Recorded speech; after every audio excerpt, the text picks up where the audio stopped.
Donc, je suis Elsa Diniz. Je suis professeure à vocation CRPE depuis maintenant quelques années pour notamment les oraux de français, les oraux d'EPS. J'accompagne aussi et je forme aussi sur tout ce qui est oral professionnel. Mais surtout, je suis accompagnée d'une équipe de professeurs. Donc, en fait, on est tous issus du terrain. C'est-à-dire que moi, par exemple, j'ai été conseillère pédagogique. Je suis actuellement directrice d'école. J'ai été professeure aussi à l'INSPE. Et on est tous jurys de concours. Donc, on a même certains d'entre nous élaboré des sujets de concours pour le CRPE. Donc, dans l'équipe vocation CRPE, vous avez de la chance parce que on est tous des tuteurs, on va dire des profs de terrain qui connaissons parfaitement le concours pour vous accompagner. Je vois Bilal qui n'entend pas. N'hésitez pas à vous déconnecter et à vous reconnecter, parce qu'en général, c'est un problème de connexion. Donc, ce soir, l'objectif va être à la fois de vous présenter les oraux du CRPE et en même temps de vous donner aussi quelques petits conseils au passage. Et puis, du coup, j'en profiterai pour vous indiquer sur comment on vous accompagne dans le cadre de ces différentes épreuves. Alors, et puis, comme le dit, j'ai un petit espion avec moi qui m'aide. C'est Gwendoline qui est avec nous ce soir, qui du coup peut vous aider aussi à répondre dans le chat. Donc, n'hésitez pas pour toute question.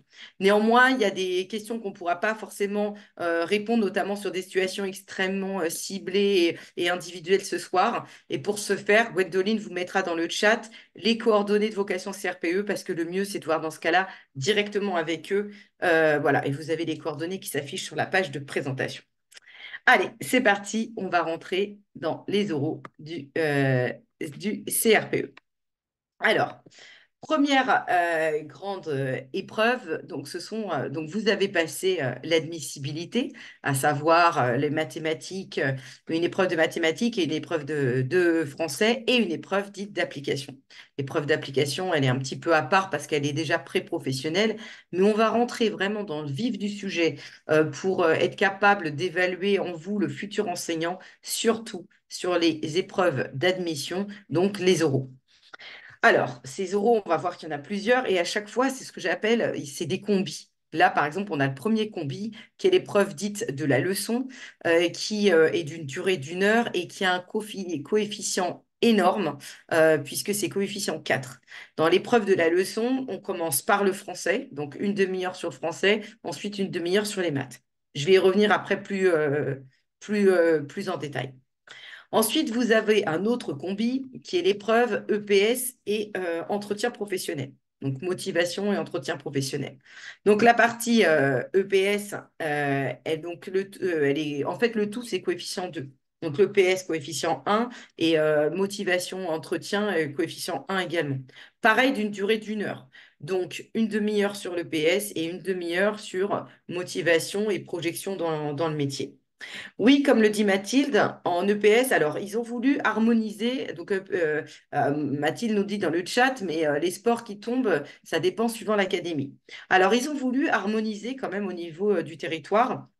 Et donc, très souvent, maintenant, on a les mêmes types d'APSA, on a les mêmes APSA, mais il y a encore quelques académies qui, en effet, ont des spécificités avec des APSA, mais nous, on vous prépare pour toutes les APSA qui sont présentes au concours.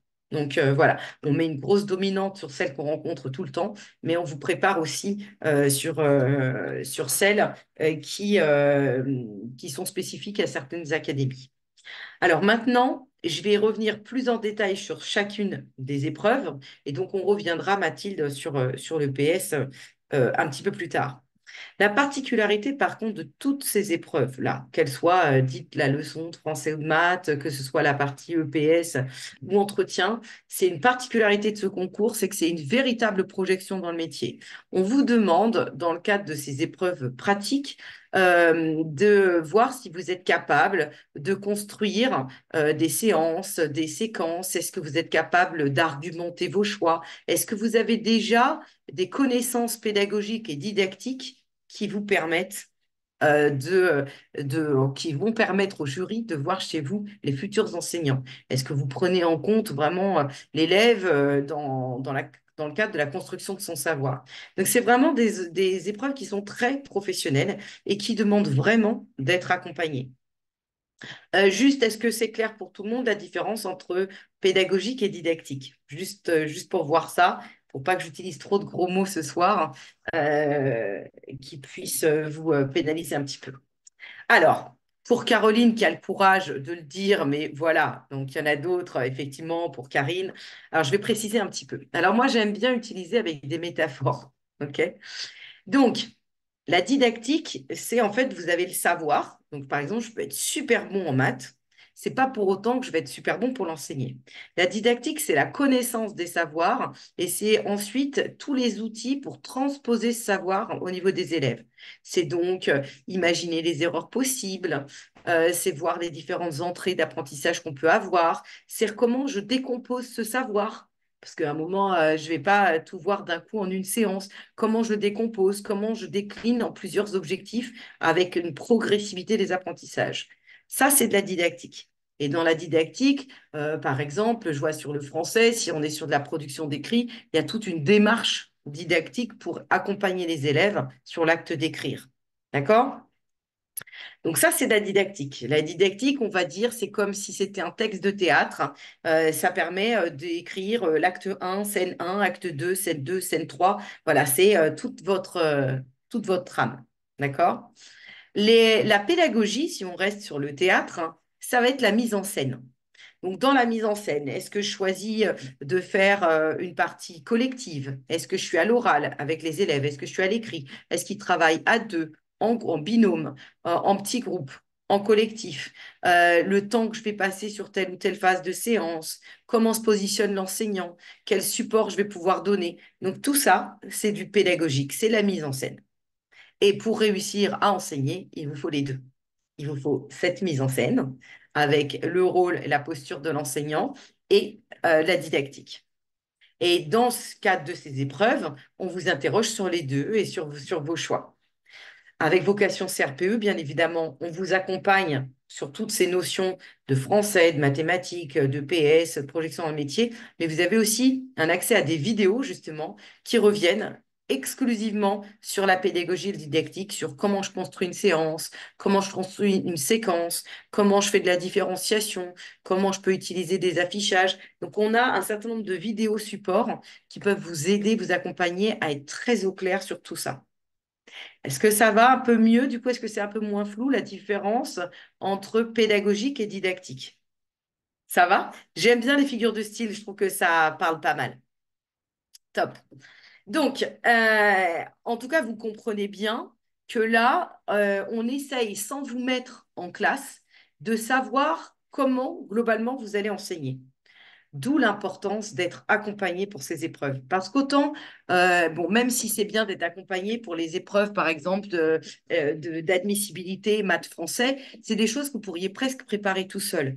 Ça fait du bien d'être accompagné, notamment par vocation CRPE, parce qu'on vous donne un cadre, une programmation, du coup, c'est une planification de votre travail, et puis on vous donne du coup tous les supports, ce qui est super, mais on pourrait presque le préparer seul. Par contre, préparer ces oraux-là, là, ça demande vraiment des connaissances de terrain. Et nous, je dis nous parce qu'il y a Fred en mathématiques, moi pour le français ou d'autres, l'ensemble des profs. Notre objectif, c'est vraiment de vous accompagner comme si on vous amène en classe en fait. On vous ouvre la petite porte de la classe, on vous montre des supports d'élèves, on vous donne les démarches didactiques, on vous montre des affichages, on vous montre les erreurs types. Donc, on vous aide vraiment à découvrir le métier. Certains me demandaient, mais est-ce que moi je peux passer le concours? Est-ce que je peux prétendre à réussir ces épreuves-là si j'ai jamais enseigné? Ben, la réponse c'est oui. Oui, parce qu'on accompagne depuis un certain temps bon nombre de candidats. On a eu de très bons résultats, et notamment sur les oraux, parce qu'on vraiment, on vous entraîne très tôt dans l'année sur les oraux, parce qu'il y a beaucoup de choses à assimiler. Mais vraiment, on arrive à obtenir de très bons résultats. Parce que là, on vous aide, on vous donne des trames, on vous donne même quasi des introductions pour vous aider et vous apprendre à être du coup plus à l'aise le jour J. Alors, ce soir, je ne parlerai pas beaucoup de l'épreuve facultative langue étrangère et langue régionale. On la prépare également, mais pour être très, très honnête avec vous, je la connais moins bien. Et puis, du coup, elle est aussi facultative. Donc, je vais moins, mais je pense que le pareil, c'est réaliser une séance avec des objectifs dans le cadre de l'enseignement de la langue. Mais vous m'en voudrez pas, je préfère parler davantage de ce que je maîtrise mieux. D'accord? Allez, c'est parti. Du coup, on va essayer de rentrer un peu plus dans le vif du sujet par rapport à ces différentes épreuves. On démarre par la leçon. Donc, la leçon est donc épreuve capitale puisqu'elle est coefficient 4. Pourquoi est-ce qu'ils ont choisi de la mettre coefficient 4? Parce que c'est là où on a le plus de didactique. Vous vous souvenez, c'est là où on va voir votre côté un peu dramaturge, comment vous écrivez l'acte 1, comment vous répartissez la distribution des rôles sur qui parle, à savoir les élèves, et du coup voir si vous avez compris les enjeux d'enseignement et si vous avez quelques connaissances des démarches d'enseignement. Pour cette préparation, pour cette épreuve d'admission, vous avez donc un dossier qui vous est donné. Parfois, on vous donne même dans ce dossier les compétences du BO. On peut vous donner des supports d'élèves. On peut vous donner des articles qui vous aident sur la démarche didactique. On peut vous donner aussi des extraits de manuels. Et à partir de ça, on a donc, vous allez devoir bien trouver le domaine d'enseignement, vous allez devoir bien cibler un objectif de séance et en vous appuyant sur les documents, vous allez du coup construire une séance. Vous avez 2 heures de préparation. 2 heures de préparation à la fois pour maths et pour français. Ça demande d'être organisé, mais sincèrement, avec une bonne préparation, nous, par exemple, on aide énormément, par exemple, à la constitution de l'intro. L'intro, elle est déjà faite, vous la connaissez déjà à l'avance, donc vous allez pouvoir vous concentrer le temps imparti de préparation exclusivement sur votre séance. La séance, vous connaîtrez par cœur les différentes étapes d'une séance et donc du coup, vous aurez une trame dans votre tête et vous allez voir que c'est tout à fait jouable dans le temps imparti. D'accord? Après ces 2 heures de préparation pour maths et français, on démarre par le français. Vous avez 10 à 15 minutes d'exposé. C'est vous qui prenez la parole. Donc là, nous sommes dans le domaine, par exemple, de la production d'écrits en cycle 3. Je vais dans un premier temps vous présenter très rapidement, très succinctement le cycle 3 et plus particulièrement ensuite la production d'écrits et ses enjeux didactiques. Puis, dans un second temps, je vous présenterai du coup ma séance et mes choix argumentés. Voilà, je vous donne déjà le tout petit truc. OK? Bon, après, je ne vais pas vous faire toute l'intro, évidemment. Et puis ensuite, vous vous lancez, vous préparez, vous présentez votre séance. Suivi de ces 10 à 15 minutes d'exposé, c'est un entretien avec le jury. D'abord, il ne faut pas être trop sur la défensive. Un certain nombre de questions, c'est parfois pour comprendre ce que vous avez proposé. Et puis des fois, c'est juste pour savoir si vous savez pourquoi vous avez fait ci, pourquoi vous avez fait ça. Donc c'est un échange. Il ne faut pas être trop sur la défensive. Et puis, eh ben, on va argumenter sur les connaissances pédagogiques qu'on peut avoir de l'enseignement, que là, justement, on veut construire un conflit socio-cognitif, on veut que les enfants puissent échanger un peu leurs idées, puissent du coup apprendre les uns des autres. Là, on met ça, on pense qu'il est important pour prendre en compte la diversité des élèves, d'abord qu'il y ait peut-être une phase individuelle pour que les élèves puissent rentrer dans la tâche avant d'être en collectif. Voilà. Après, tous les arguments, on vous aide, on vous y prépare largement dans le cadre des cours.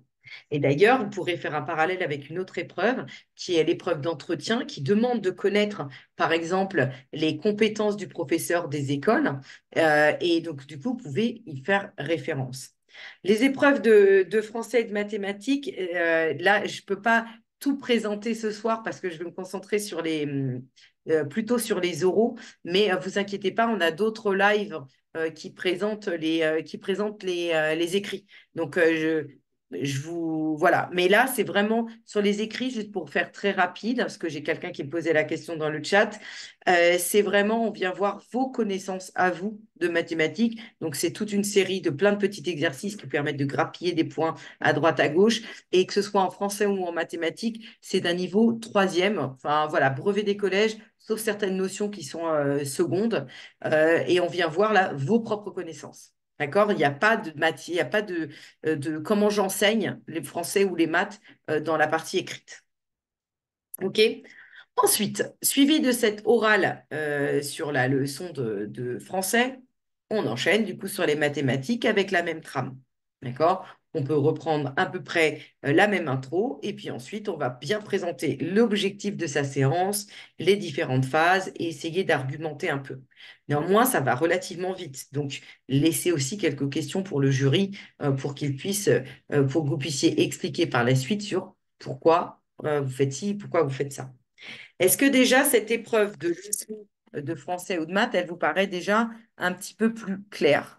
C'est-à-dire là, par exemple, je vais être en production d'écrit, je peux avoir un texte qui me rajoute, qui m'explique un peu ce qu'est la production d'écrit. Et là, moi, j'ai un petit texte, un extrait de manuel, je vois que c'est sur le portrait, ok, je vois que je suis en cycle 2. Bon, bah, très bien. L'objectif, ça va être que les élèves puissent être capables de rédiger le portrait, par exemple, d'un monstre. Et ben du coup, moi, je vais dire, tiens, bah, tout ce qui aurait pu être fait en amont, donc, parce que j'ai ce qu'on appelle les prérequis. Et là, dans le cadre de ma séance, voilà comment je vais procéder. Je vais m'appuyer sur la séance précédente, j'ai lu un certain nombre de textes et prélevé du lexique dans des textes de portraits de monstres. Là, dans la séance, je vais demander à l'élève de choisir ses ingrédients pour écrire, de prendre tous les mots et tout. Et là, l'objectif d'aujourd'hui, ça va être de construire une trame sur le portrait, par exemple. D'accord? Donc là, on est vraiment sur les oraux où on va essayer de construire une séance d'apprentissage pour les élèves en vous appuyant sur les documents. Euh, Claudie demande si parfois on peut nous demander d'analyser les travaux d'élèves. Oui, c'est possible. Mais ça, on l'apprend aussi ensemble. Donc, voir les forces et les faiblesses des élèves, c'est possible, mais ça, c'est pas très compliqué. Enfin, c'est pas très compliqué. Il y a quelques petites connaissances à avoir, bien sûr, mais effectivement, c'est possible d'avoir ça. Euh, donc, alors, faut faire en fait, c'est pas que vous faites cours, parce que je réponds aux questions du chat en même temps. C'est que, effectivement, vous faites comme si vous préparez un cours pour des élèves à partir des documents qui vous sont donnés. D'accord? Donc, vous devez être capable de construire une séance d'apprentissage. Séance et séquence, est-ce que c'est bon pour tout le monde ou je dois aussi expliquer? Il n'y a pas de souci. Est-ce que vous voulez faire bien la différence entre séance et séquence d'apprentissage? Est-ce que c'est clair pour tout le monde ou pas? Alors, juste, je vais rappeler un tout petit peu la différence entre séance et séquence. Là-dessus, ne vous inquiétez pas, quand on vous aide et qu'on vous prépare au concours, on revient justement sur tous ces termes. D'accord? On vous accompagne.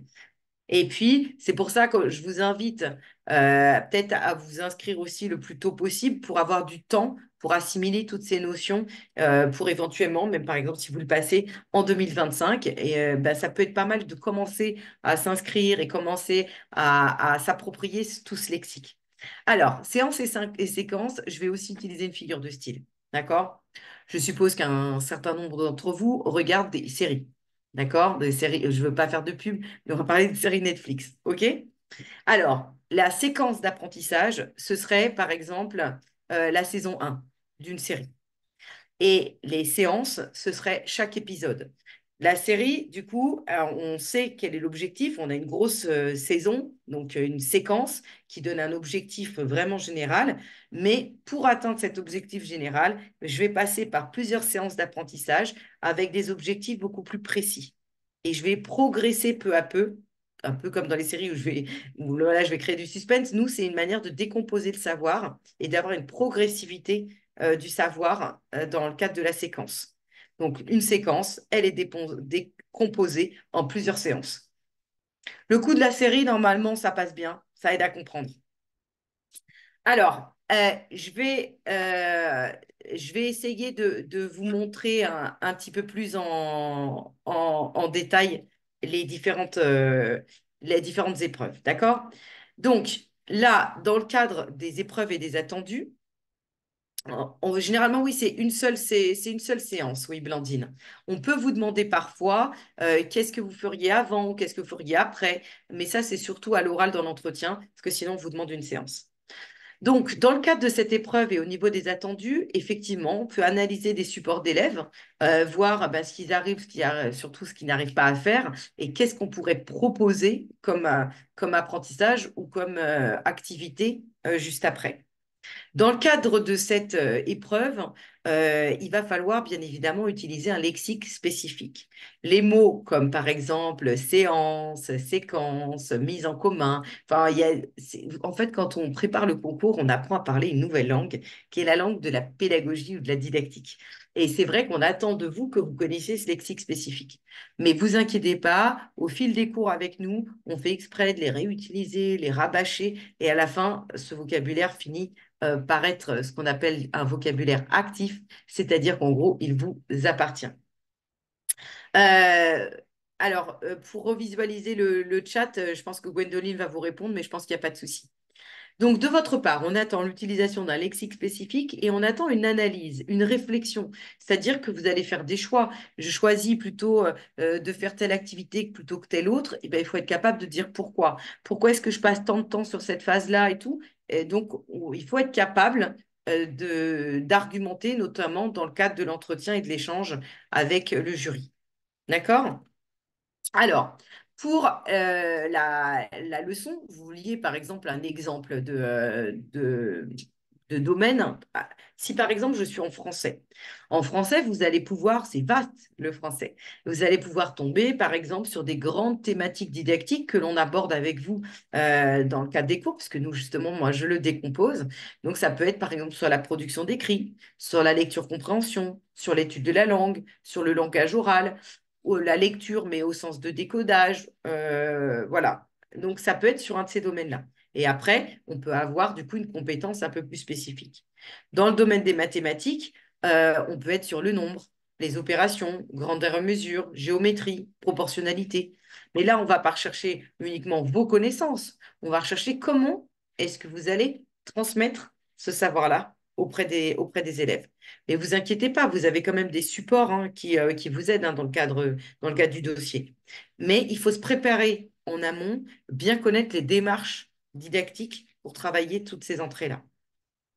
Donc, comme je vous le disais précédemment, c'est vraiment important d'être accompagné, que tout ça soit clair, limpide et qu'on vous apprenne à parler cette nouvelle langue de la pédagogie, de la didactique, notamment ben, de par cette épreuve très importante et son fort coefficient, le fait que ce soit une épreuve qui est extrêmement professionnelle, qui demande d'avoir une connaissance de la classe, mais on peut très bien le passer. Il y en a plein qui font ça, par exemple, et peut-être que c'est le cas d'un certain nombre d'entre vous, en reconversion professionnelle. On accompagne vraiment beaucoup de personnes en reconversion pro et c'est tout à fait jouable.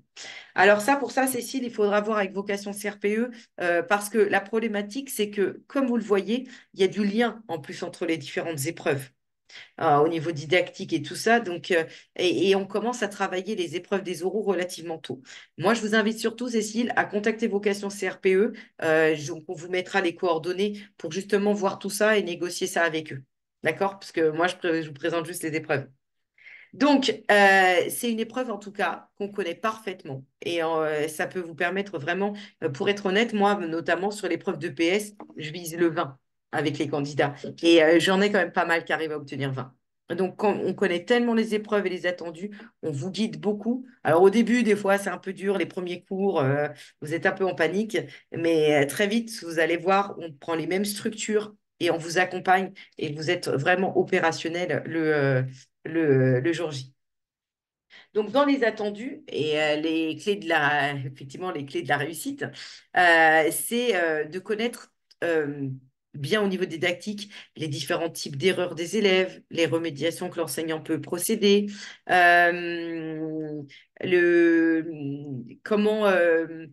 quelle démarche d'apprentissage je peux faire pour que l'élève soit vraiment au cœur de la construction de son savoir, notamment comment est-ce que je peux le faire observer, manipuler, réfléchir, quelles traces écrites je peux laisser à l'élève, quels affichages, quels sont les critères de réussite, c'est-à-dire la partie évaluation aussi. Donc tout ça, on vous accompagne pour ça. Élodie, je pense que ça peut être jouable. Il va falloir mettre les bouchées doubles, mais je pense que c'est possible. Mais il y a pas mal de boulot pour les oraux. On ne peut pas, comme d'autres concours, se dire j'attends de savoir si je suis admissible aux écrits pour préparer les oraux. Très honnêtement, ça relève quasi de l'impossible. Donc il faut préparer les oraux bien en amont. Donc, dans tous ces champs de compétences, production d'écrit, lecture, compréhension, étude de la langue et tout ça, eh ben, on revoit tout ça. Les erreurs types, la progression, on vous accompagne là-dessus. Et à chaque fois, on va vous parler des démarches pédagogiques. La gestion du temps, la posture de l'enseignant, la place du numérique, les modalités de groupement, s'ils sont seuls, à deux, en groupe. Donc, tout ça, on vous le demande pour le concours. Un petit exemple, par exemple, du sujet. On vous donne le niveau de classe, on vous donne le domaine, on vous donne même la compétence ou les attendus de fin de cycle, et vous avez un corpus de documents. Ah, là, on est en lecture-compréhension, donc un texte extrait d'un album de jeunesse, une partie, par exemple, d'un texte plutôt, un article plutôt pédagogique autour de la lecture-compréhension. Et à partir de ça, bah, vous, par exemple, vous allez devoir écrire la deuxième séance de la séquence. Est-ce que ça devient un tout petit peu plus clair? Ça va? Donc, alors, on vous donne toujours, en tout cas, au moins le cycle, très, très, très, très souvent le niveau. On ne vous donne pas toujours le domaine de compétences, mais au travers des documents, vous allez vite deviner de quel domaine il s'agit. Et très, très souvent, on vous donne les attendus de fin de cycle. Les sujets ne sont pas toujours, même à l'intérieur d'une académie, les sujets ne sont pas toujours présentés de la même manière. Mais très, très souvent, vous avez les attendus de fin de cycle. Voilà. Alors, comment nous, on vous prépare à cet oral? Bon, j'ai déjà commencé à dire, mais dans le cadre de cours en live, comme je suis avec vous, on vous donne à chaque fois toute la démarche didactique attendue pour chaque grosse thématique, que ce soit le nombre en mathématiques ou la lecture-compréhension. Voilà. Parce que, en fait, la manière dont on a, nous, appris à l'école et la manière dont nous, on va enseigner, il y a un écart. Et puis, surtout, quand nous, on recevait cet enseignement, on ne percevait pas forcément toute la réflexion qu'il y avait derrière.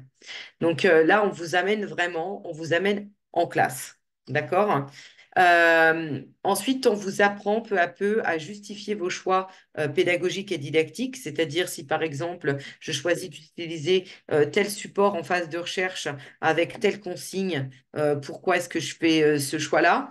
Eh ben là, par exemple, je fais ce choix-là pour aller prélever du lexique. Je pense que ça pourrait être pertinent dans un premier temps de le faire seul. Le fait d'être à plusieurs ne se justifie pas. Bon, voilà. Euh, et ensuite, voilà, on vous accompagne là-dessus tout le long des cours en live. Et ensuite, vous avez aussi des oraux blancs. Dans ces oraux blancs, on vous met en groupe pour que vous puissiez, du coup, ça vous permet, vous, de travailler un sujet, par exemple, passer sur la lecture-compréhension. Mais du coup, vous allez pouvoir écouter un autre collègue qui va passer sur la production d'écrits ou un autre qui va passer sur je sais pas, sur l'étude de la langue en orthographe. Donc, vous allez entendre tout le monde passer sur des sujets différents et vous allez entendre du coup plusieurs séances. Vous pouvez être aussi deux à passer sur le même sujet. Ça vous permet de voir quels sont les types de séances qu'on pourrait élaborer. Donc, juste, j'ai essayé déjà d'expliquer, mais je vais essayer de reprendre. Là, on vient voir, parce que j'essaye, je vois qu'il y a un de vos camarades qui a du mal à comprendre les enjeux de l'épreuve.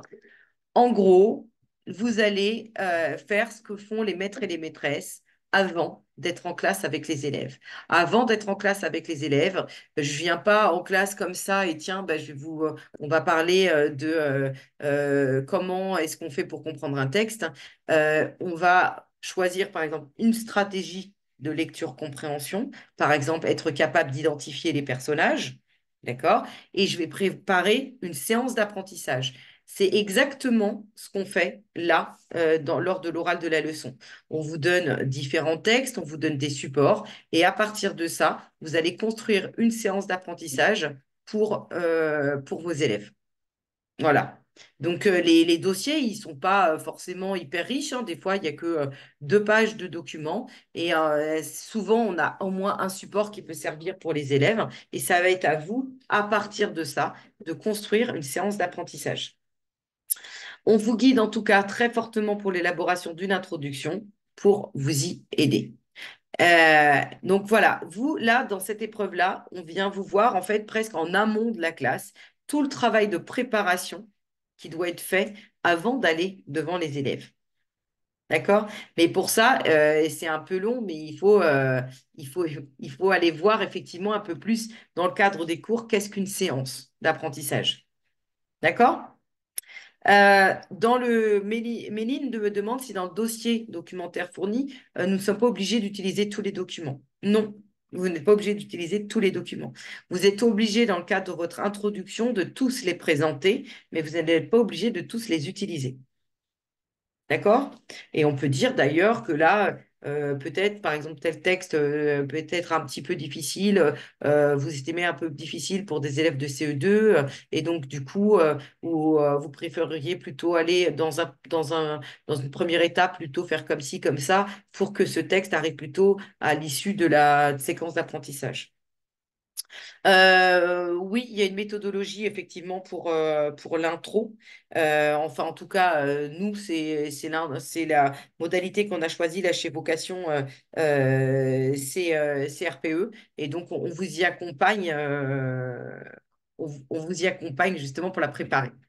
Donc, et vous vous inquiétez pas. Alors, c'est vrai qu'il y a un tout petit peu de redondance entre maths et français, mais j'allais dire presque juste sur le début. C'est-à-dire que si vous avez présenté le cycle 3 et que vous êtes en français et que vous êtes encore sur le cycle 3 en maths, vous n'allez pas redire sur le cycle 3. Mais de toute manière, c'est pas redondant du tout. Ne vous inquiétez pas. Donc, ce sera pas ennuyeux et ce sera aussi, on travaille aussi sa posture pour captiver aussi l'auditoire. OK? Donc, maintenant, je vais parler de l'épreuve d'entretien. D'accord? Pour l'oral de la leçon, si vous avez après d'autres questions, n'hésitez pas à recontacter Vocation CRPE. Je ne peux pas ce soir vous faire tout le cours sur l'introduction et sa méthodologie, parce que ça, c'est justement ce que j'aborde en cours avec les étudiants. Mais n'hésitez pas dans ce cas-là aussi à nous rejoindre ou à contacter Vocation CRPE pour avoir toute la structure de l'intro. Mais oui, il faut que vos propos soient organisés, évidemment. Alors, l'épreuve maintenant d'admission qui est le gros combi entre épreuve entretien motivation et épreuve de PS. Pour cette épreuve, vous avez moins de temps de préparation puisque le temps de préparation, il est exclusivement pour le PS. Puisque pour l'épreuve d'entretien et motivation, ça, vous l'aurez préparé en amont du concours et vous n'avez pas besoin de le préparer le jour J. Alors, donc, coefficient 2, en gros, coefficient 1 pour EPS et coefficient 1 pour motivation et entretien. D'accord? Alors, pour l'EPS, on vous donne un sujet, et je vais y revenir un petit peu après. On vous donne un sujet, et là aussi, vous allez devoir construire. Alors là, c'est pas toujours que des séances, mais c'est en tout cas proposer plusieurs activités qui permettent de répondre à une compétence particulière en EPS. Là aussi, vous avez un petit moment, vous avez 10 à 15 minutes d'exposé, une intro qui est tout le temps la même, ou enfin, qui est tout le temps la même, qui a une structure identique. Et puis, du coup, là, vous serez largement prêt pour l'intro. Et ensuite, vous présentez les activités. Il ne faudra pas hésiter surtout à faire des schémas. Parce que, par exemple, si je suis en jeu ou sport collectif, eh ben, n'hésite pas à hésiter à dessiner les deux terrains, mettre en rouge une équipe, en vert une autre équipe, montrer où sont les cibles, voilà, pour pouvoir après présenter aussi au jury et qu'on puisse être capable de voir ce que vous avez dans la tête. Un schéma, ça aide vraiment bien. Moi, j'invite beaucoup les candidats à faire des schémas. Suite à ce moment 10 à 15 minutes de votre exposé, eh ben, comme pour l'épreuve un peu de leçon et de français et maths, vous avez un entretien avec le jury qui revient et qui vous demande, ah bon, mais du coup là, pourquoi est-ce que vous avez fait ci ou ça? Des fois, on peut avoir commis des erreurs même dans les présentations. C'est pas si grave que ça. À partir du moment où on est capable de revenir en arrière et se dire, ah oui, c'était peut-être pas très pertinent. Peut-être que là, en effet, j'aurais dû leur donner tel ou tel matériel. Peut-être qu'on pourrait rajouter un terrain parce qu'effectivement, j'aurais pas assez d'élèves qui sont actifs. Peut-être, voilà. Et donc, en tout cas, dans le cadre des questions, on vient vous chercher un petit peu sur pourquoi vous faites ci, pourquoi vous faites ça, et s'il y a des réajustements possibles. Suite à ça, mais je vais développer un peu plus hein, pour le PS1. Et suite à ça, vous avez l'épreuve d'entretien qui est aussi notée sur 10 avec une première partie motivation, où là, en fait, c'est vous qui prenez la parole et qui indiquez un peu qu'est-ce qui vous amène à, à venir exercer ce métier, quelles sont vos motivations, vos expériences sur lesquelles vous pouvez vous appuyer. Et là aussi, tous ceux qui sont en reconversion professionnelle, c'est aussi une force parce que vous avez aussi une connaissance du monde professionnel, vous avez acquis plein de compétences qui peuvent être une véritable richesse en tant qu'enseignant. Je tiens à le dire parce que beaucoup ont peur de ça, alors que c'est vraiment une force. Et suite à ça, on vous donne deux questions qui sont extrêmement pratico-pratiques. Donc, on va y revenir. Et là, il faut être capable de développer, mais de répondre. Et on va essayer de voir, est-ce que vous avez vraiment une connaissance de l'école? Est-ce que vous avez une connaissance des cycles d'apprentissage, des personnes qui travaillent à l'école? Voilà. Donc, mais je vais y revenir un peu plus longuement. Maintenant, je vais partir sur l'EPS. Je vais vous montrer un exemple de sujet. Un exemple de sujet, on vous donne le cycle d'enseignement, cycle 2, niveau CE2. On vous donne l'attendu de fin de cycle. Là, donc, s'engager dans un affrontement collectif ou individuel en respectant les règles du jeu. Et puis, on vous dresse un constat. Le constat, c'est que dans le cadre d'une séquence de jeu collectif, certains élèves éprouvent des difficultés à progresser vers la cible. Donc la cible, ça peut être un but, ça peut être un panier de basket, ça peut être... En EPS, on utilise le terme cible, c'est assez large parce qu'on on travaille pas uniquement le basket, le volley. Nous, on est dans de l'activité physique à l'école. Donc, on n'est pas dans les sports fédéraux. D'accord? Nous, on adapte toutes les règles, ça pour qu'il y ait des apprentissages. Donc là, on se retrouve face à la difficulté de progresser vers la cible. Il va falloir forcément s'interroger d'abord pourquoi. Quelles difficultés peuvent-ils rencontrer qui font, du coup, en gros, ils ne vont pas marquer. OK? Bah, peut-être qu'ils ont des difficultés motrices, peut-être qu'ils ne savent pas bien manier le ballon. OK. Donc là, je peux proposer un certain nombre d'activités pour permettre de travailler la passe. D'accord? Peut-être que c'est plutôt une difficulté cognitive. Ils ne savent pas comment s'organiser sur le terrain et du coup, il y a les adversaires les empêchent d'avancer tout le temps. Ok, peut-être que je peux réduire le nombre d'attaquants ou de défenseurs pour plutôt permettre les élèves d'apprendre l'attaque et limiter la défense là-dessus. Enfin voilà, c'est juste, en fait, suivant plein de situations, on va voir qu'on peut faire plein d'aménagements pour travailler. Première chose, ça va être de se poser la question de pourquoi ils rencontrent des difficultés. Et ensuite, pour répondre à ces difficultés, voilà ce que je peux mettre en place. Est-ce que du coup, mais ça, alors, c'est pas, comme ça a l'air peut-être un peu difficile, mais en fait, ça ne l'est pas, parce que c'est vraiment redondant. Il faut juste connaître bien le lexique.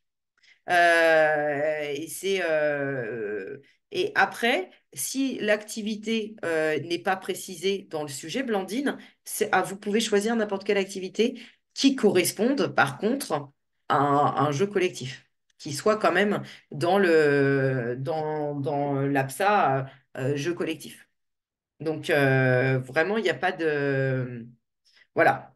Et après, nous, en cours, justement, on voit chaque APSA pour vous y accompagner. On vous montre plein d'exemples d'activités. On vous donne les erreurs types parce que, évidemment, nous, les sujets, on n'est jamais surpris par les sujets en EPS. Et après, on vous donne justement les activités qui peuvent permettre d'y répondre. C'est pour ça qu'en EPS, on peut viser le 20. Et en plus, on commence par le PS, donc c'est bien d'être à l'aise avant de passer à la suite, qui est l'épreuve d'entretien. Donc, euh, alors, Claudie, est-ce que c'est bien de connaître le programme de PS par cœur? Alors, le programme de PS, il n'est pas très long hein, à connaître par cœur. Je pense qu'il y a quatre grandes compétences. Vous pouvez les apprendre, oui.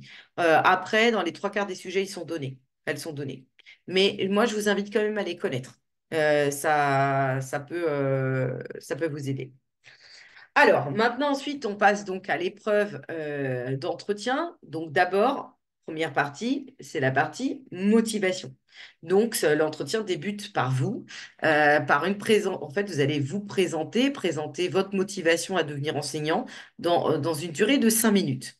Ça doit être aussi bien construit. Et ça, en fait, là aussi, vous êtes accompagné avec Vocation CRPE par Guillaume, qui, du coup, dans le cadre de petits ateliers, vous aide à construire cette partie motivation, à vous faire, à vraiment à structurer et à répondre indirectement aux attendus institutionnels.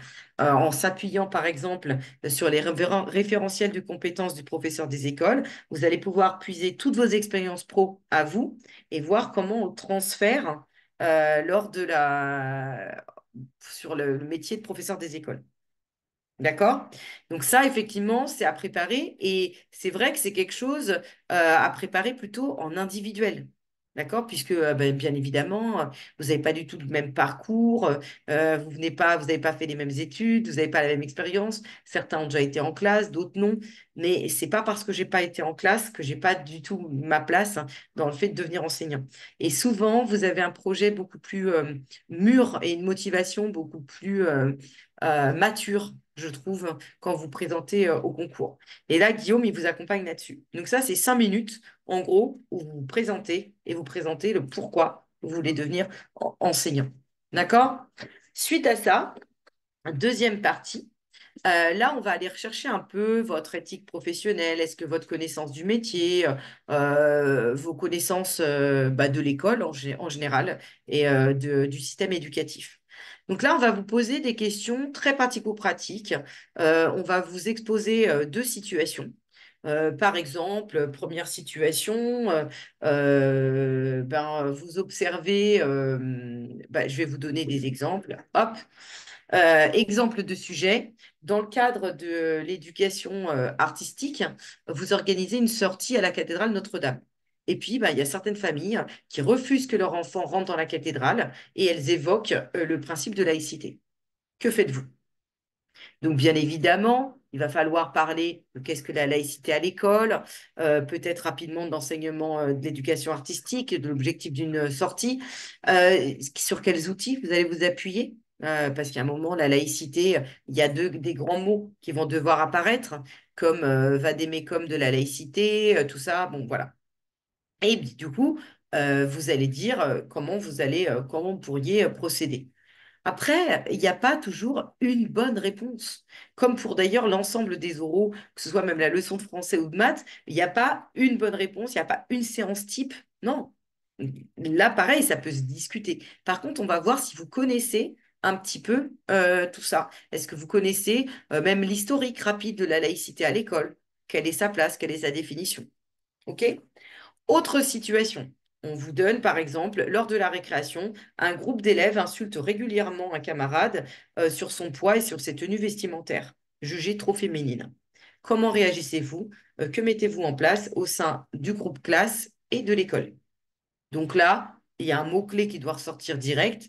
Bah, donnez-le-moi dans le chat. Quand je vous dis un groupe d'élèves insulte régulièrement un camarade, quel est le mot-clé qui vient direct? Merci, merci Méline. Forcément, merci Anna, harcèlement. Et donc forcément, avec la notion de harcèlement, on va voir tout ce qui peut se mettre en place. On va d'abord devoir le définir, voir comment est-ce qu'on peut le travailler avec les élèves, comment est-ce que ça se travaille au sein de l'école, est-ce qu'il existe des protocoles, voilà. Et tout ça, nous, on le voit en cours. OK? Ensuite, comment aborder l'égalité filles-garçons dans le cadre d'une séquence d'apprentissage? On peut aussi vous demander ça. Ça aussi, ça fait rappel au cadre de la laïcité, puisque la laïcité, ce n'est pas que la religion, c'est aussi l'égalité filles-garçons à l'école. Donc, c'est des situations extrêmement concrètes et ça, on l'aborde en cours. D'abord, moi, en fait, en cours, je vous donne justement tout ce qui est... ben, très bien, je vois qu'Anna a déjà des réponses au sujet, super. En cours, en fait, on revient sur les grandes thématiques, relations école-famille, laïcité, bah oui, harcèlement, climat scolaire, éducation prioritaire. On revient sur tous ces grands thèmes. Je vous donne aussi, pour vous différencier d'autres candidats, tout l'historique autour de ces grandes thématiques. Et ensuite, on voit aussi un peu de pratico-pratique avec des situations concrètes de terrain. Voilà. Et donc, du coup, avec tout ça, vous êtes prêts pour le concours. Alors, dans les modalités de formation avec vocation CRPE, ça vous permet, comme je vous l'ai dit précédemment, d'avoir une planification de toute votre préparation. Vous avez des lives comme on a là ce soir, avec justement des chats qui permettent aux profs, des fois, de vous poser des questions directes, de vous entraîner, de poser des questions quand vous ne comprenez pas.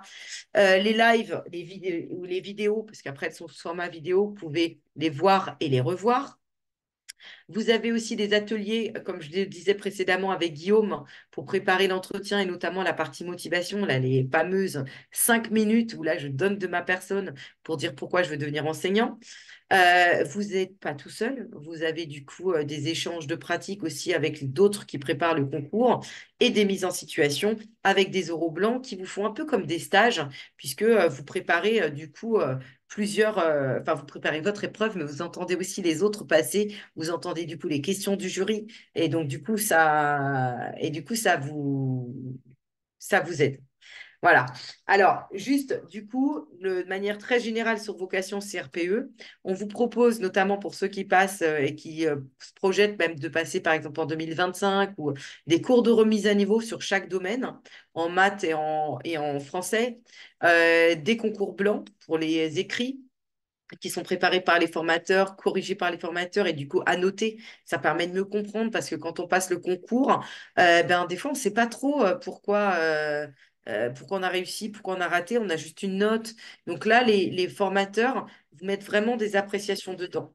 Vous avez des sessions d'oraux blanc en petits groupes qui vous permettent bah, vraiment de vous entraîner. Bah, là, par exemple, des fois, là, je vois Sam Mendiaye qui a du mal à comprendre exactement ce que c'est que l'épreuve d'oral, ben, en faisant un oral blanc avec les autres, très vite, on se rend compte des attendus, on voit les autres passer. Ça permet vraiment d'être vraiment très au clair.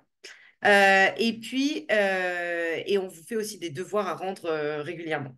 Et puis la particularité de vocation CRPE, auquel je tiens particulièrement, bon, certes, vous pouvez avoir des conventions de stage pour justement aller voir un peu le terrain, mais la particularité de vocation CRPE, c'est qu'on vous accompagne aussi après le concours. C'est-à-dire c'est super d'avoir le concours, mais après, derrière, comment est-ce que je fais pour faire ma réunion de parents à la rentrée? Comment est-ce que et donc, du coup, on vous fait tout le coaching post-admission. On vous accompagne jusqu'en janvier pour que vous soyez titularisé. Pour savoir s'il est possible de faire que la partie orale, je suis désolée, je suis pas sûre de pouvoir répondre à cette question. Donc, je vous invite à contacter Vocation CRPE, à prendre rendez-vous avec eux, Claudie, pour voir tout ça. D'accord? Parce que je ne suis pas et évidemment, Blandine, merci de me poser la question. On balaye bien évidemment tous les cycles. On va de la maternelle en CM2, puisque c'est ce qui est attendu, bien évidemment, au concours. Donc, il y a même des lives aussi. Même moi, par exemple, en français, je laisse certains lives à Cassandre, qui est plus spécifique maternelle, qui du coup peut vous accompagner. Donc, vraiment, surtout, n'hésitez pas à contacter Vocation CRPE, parce que moi, je suis là plutôt pour le côté didactique et pédagogique. Pour le reste, je suis moins calée. Donc, voilà. En tout cas, je suis là, c'est moi qui vous présente ce soir, mais je ne suis pas toute seule. Je suis accompagnée en fait de plusieurs formateurs terrain qui tous, les trois quarts sont jury de concours et puis tous, on est encore sur l'école. Voilà, moi je suis directrice d'école, Fred il est aussi directeur d'école, il y en a qui sont conseillers pédagogiques, il y en a qui sont profs en instit. Donc ça vous permet vraiment, on est toujours encore au cœur du sujet. Avec Vocation CRPE, vous avez une promotion qui est vraiment à taille humaine. Ça vous permet vraiment d'être un bon petit groupe et de vous soutenir, d'avoir une planification de votre travail, parce que notamment quand on a les enfants, on travaille à côté, c'est pas facile de s'organiser. Là, c'est du clé en main. Vous savez que tel jour, vous avez cours. Hop, c'est de telle heure à telle heure. Les cours sont de 20h à 21h30 le soir, en live comme ça. Si un jour, vraiment, je ne peux pas me connecter, je sais que je peux le revoir en différé. Voilà. Après, on a eu un très bon taux de réussite, en tout cas, au moins, je ne connaissais pas par cœur. A priori, un taux de réussite de 82,1% l'année dernière. Et en plus, on préparait aussi à l'échelle nationale. On a même, alors, ce n'est pas l'année dernière, c'était il y a 2 ans, on a même amené un candidat en Corse où il y avait une seule place. Et donc, bon, j'avoue que lui, on l'a bien coaché pour les oraux, pour qu'il puisse avoir cette fameuse